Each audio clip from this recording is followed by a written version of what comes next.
Hello everyone, welcome to From the Star Wars Library, where Star Wars is in print, the Force is with the readers, and we return to the newspaper strips for about the closest thing to Abeloth that we saw before Fate of the Jedi.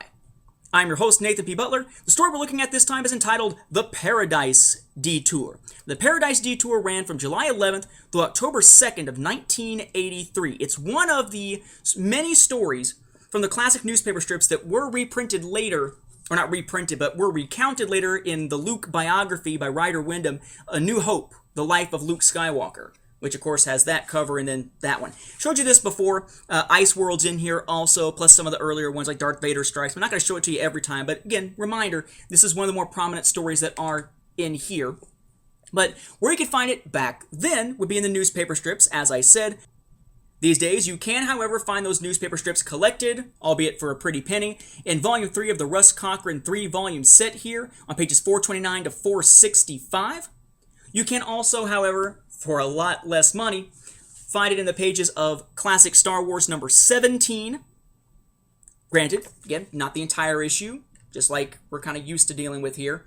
In this case, we end with the "My Son" that we pointed out when talking about the previous storyline, Race for Survival. It immediately then goes into the Paradise Detour.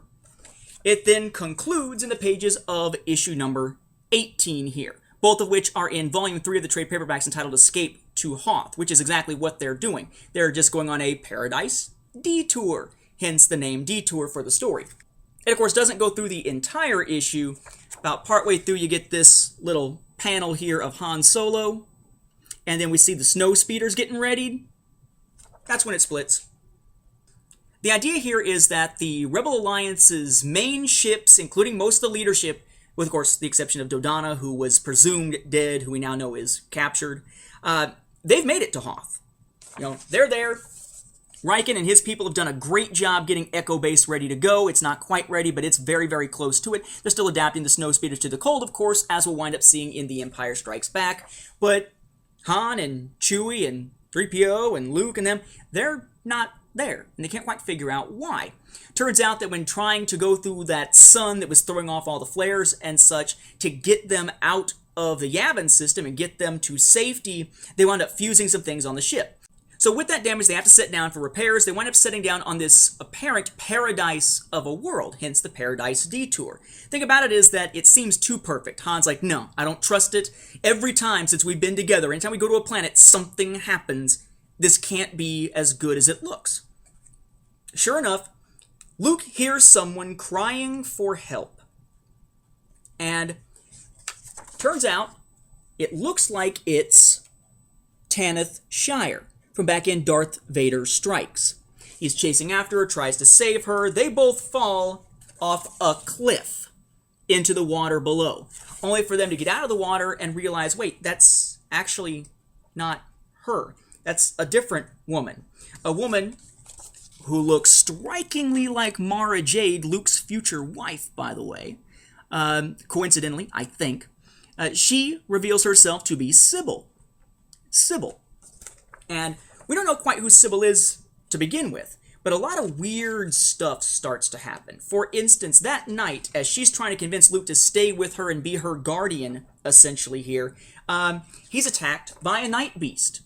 Yeah, that whole Sith mutation from underneath the temples on Yavin 4, he's attacked by another night beast, it seems, that eventually then disappears. He gets a supposed vision or visitation by Obi-Wan Kenobi. We, of course, saw the actor portraying him back in Return of Ben Kenobi. He's been seen as a ghost in The Empire Strikes Back, but at this point, Luke hasn't experienced The Empire Strikes Back yet, so whoa, here he is in apparent physical form, urging him to go back and help Sybil. She's the one who needs his help, etc., etc. Until eventually, Luke has been injured, and he's got something covering his eyes, not figuring out why it is that he's got to have his eyes closed. As soon as he finally uncovers them, the realization is made that that's actually Sybil. Okay? She is much less Mara Jade, much more Barbara Walters. Web-wa-wa-wa, I guess is what they said on Saturday Night Live back in the day. Nah, that's too much of an insult even to Barbara Walters there. She is this old lady And it turns out that what she is a mind witch. she is able to she's this ancient entity, right? She was there when the civilization that built the ruins was new. And she essentially like leeches off of people's psychic trauma, psychic emanations and such. And Luke, being force sensitive, is an especially tasty meal in terms of that energy here. And she wants to make sure that he doesn't get to leave. He winds up, of course, wanting to leave. He needs to get back to the Alliance and back to Han and back to Chewie and so forth.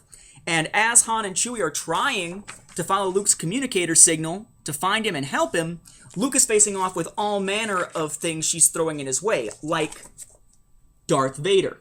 Turns out that the cave on Dagobah is not even close to the first time that he winds up fighting a Phantom Vader. We see it when he's ill back in the Marvel series. It happens quite a bit that he winds up fighting Phantom Vaders. And here's one of them, where he realizes, no, don't fight. It's just a dream, just like in the Marvel series. No, don't fight. It's the way that you'll succumb to the Crimson forever, we saw back in issue number 50. Lots of repeated themes here.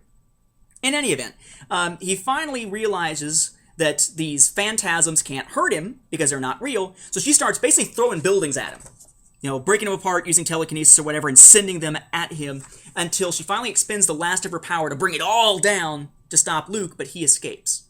Everything gets crushed. Presumably Sybil is gone along with it. Woo! Now can we get the heck out of here now that the Falcon is repaired and they can go rejoin everyone on Hoth? This begs the question, as always, is this an essential read? And of course it's not an essential read at all. It's kind of cool to see it come back in, the Luke Skywalker biography and everything, but this particular detour on the way to Hoth, not all that important. Yes, the evacuation of Yavin 4 and getting to Hoth, that's incredibly important. But this particular detour along the way, not so much. Interesting, though, to see a character who is at least somewhat seeming like she has the feel of Abeloth. You gotta wonder if when Troy Denning and Aaron Alston and Christy Golden were putting together Fate of the Jedi, if there was any sense of them going back and thinking about, how can we use some of the same vibe as Sybil and yet make her different enough to make Abeloth be a threat on a huge galactic scale, whereas Sybil was not. She was able to be defeated by Luke just running really, really, really, really fast. But kind of a neat thing here to see that connection, if there is a creative connection, or at least there's a thematic one. With that, we'll wrap up this episode. Thank you for watching, and may the Force be with the readers.